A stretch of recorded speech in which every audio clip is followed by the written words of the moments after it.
So hey, I'm going to do a little thing here regarding being stationed here in Augsburg, Germany. Presently, right now, I am standing in what was once known as the front gate of Sheridan Kaserne.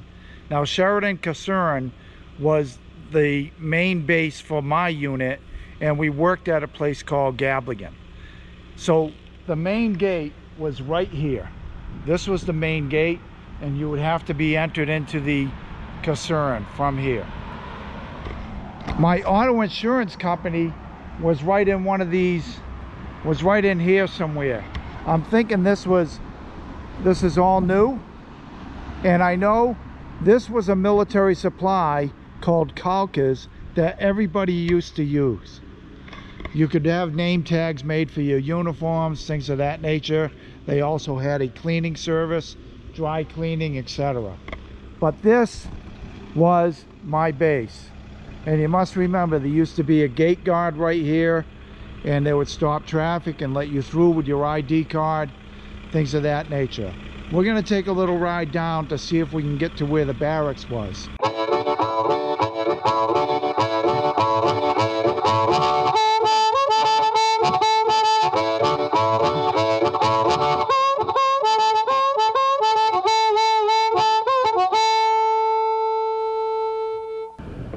Now this would be going through the main street, through the Kaserne, but as you can see, it's blocked off. You can't go that way.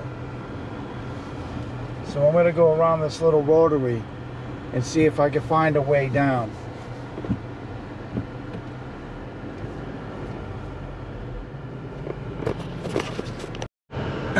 Every one of these buildings is new. This used to be, I believe, a big field in this area, and now they've built all these homes here, and there's barely a remnant of what was a kaserne or a post that was initially a post for Germans, and then later the Americans took it over. But all of these buildings are on Sheridan Kaserne, and none of this was here when I left here in 1990. So here I am at what it was once the back gate of Sheridan Kaserne, and you can see a little tribute. The Germans named it Sheridan Park, and in back over here you can see one of the only buildings remaining from back in the day when it was a military post. And this area here was a large, long warehouse of some sorts. I'm not even sure what they kept in there. But this is also the site of the present day German-American Museum.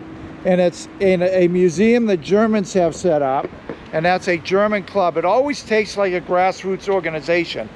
And this grassroots organization located here in Germany started collecting a lot of the things from the buildings that were being torn down, and they have a great amount of memorabilia in there, and you can see that in some of these videos I'm showing you right now. So if I get my bearings a little bit, my barracks were right here, and we had 4 barracks all in a row: building 154, 55, 56, 157. So over here, right about where this Sheridan Tower is on the far side, was where our dining facility was located. I'm going to take a walk up here and show you right where our barracks was located. Okay, just to show you how much this area has changed, they've actually cut the road in half. This road used to go basically over to the grass line there, and it was two-way traffic going up and out the gate. And you'd come in the back gate or the front gate, you'd get to here, and you would make the turn right through this area into our barracks area. And this location in here was where our barracks once was.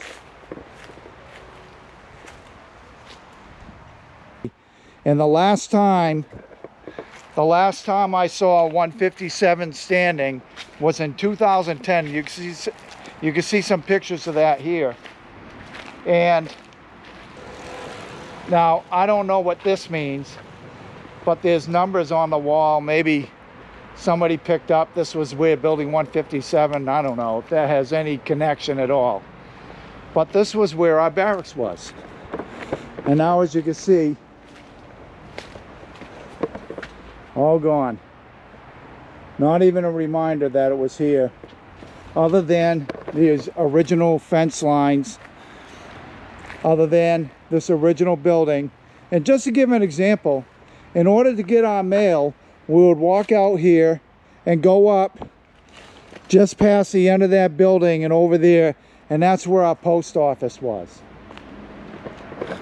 And that's where we would get our mail via the APO delivery route.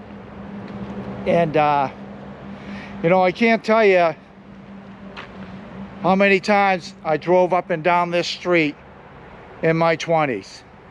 I went from being a specialist here to a staff sergeant to being a soldier, working, doing what we do, to being a platoon sergeant in charge of about 40 soldiers, along with 2 different sections of people, and really, quite literally, millions of dollars worth of equipment.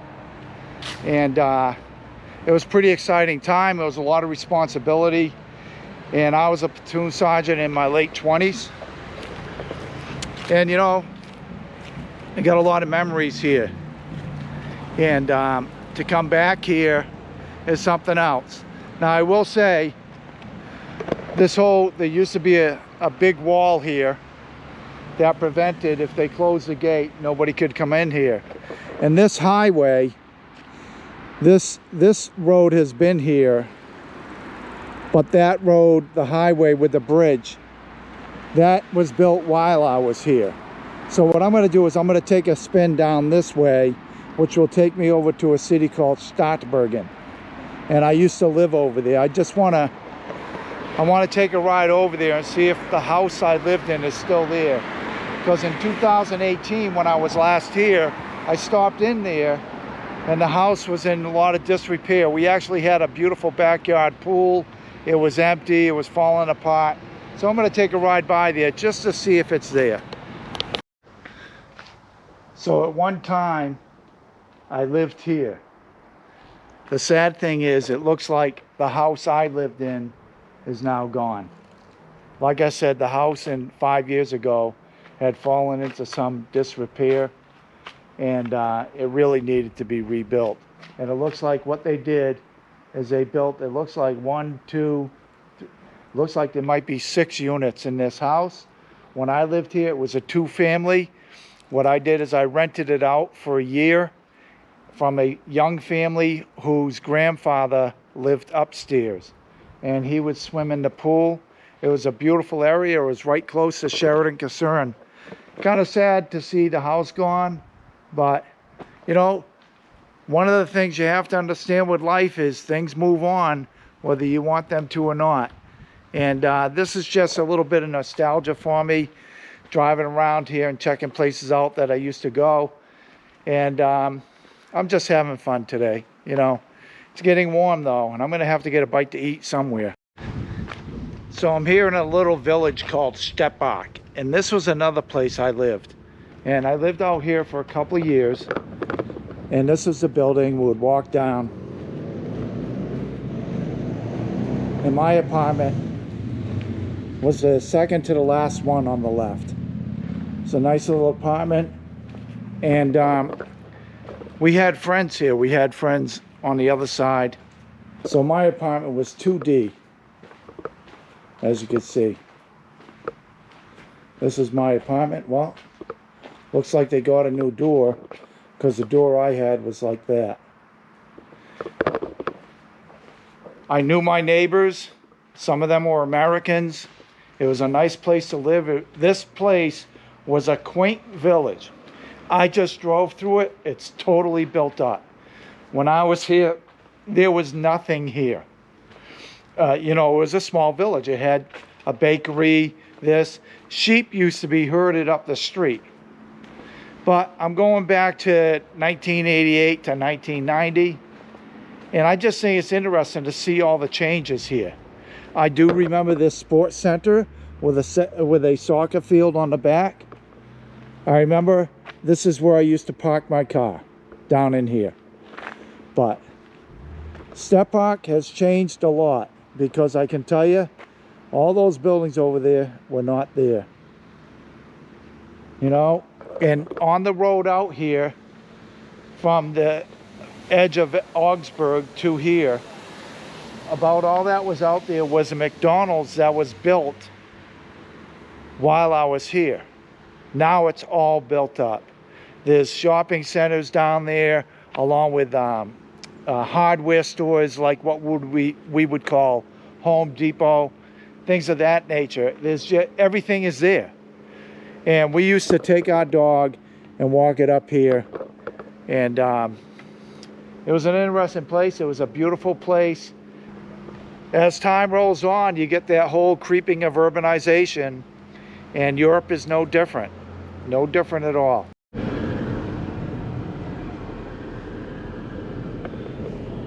When I was here, none of these buildings were here. None of them. This is all new.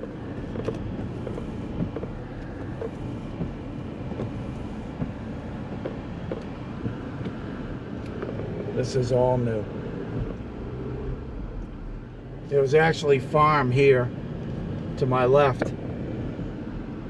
That's unbelievable how much growth has occurred here. As I said, all these buildings are new, and when I say new, I'm talking within the last 30 years or so. But I still know my way around here. Pretty cool. Just had a nice meal here at the Brewery. Had a nice salad. I didn't want to go too heavy and have the Venus schnitz. I'll probably have that tonight. But this is a real active brewery and one of the icons of Augsburg. So what I wanted to do was have a meal in the beer garden, but that was closed till 1500 or 3 o'clock. So a little bit of a salad inside did the trick. Now we're headed to the car.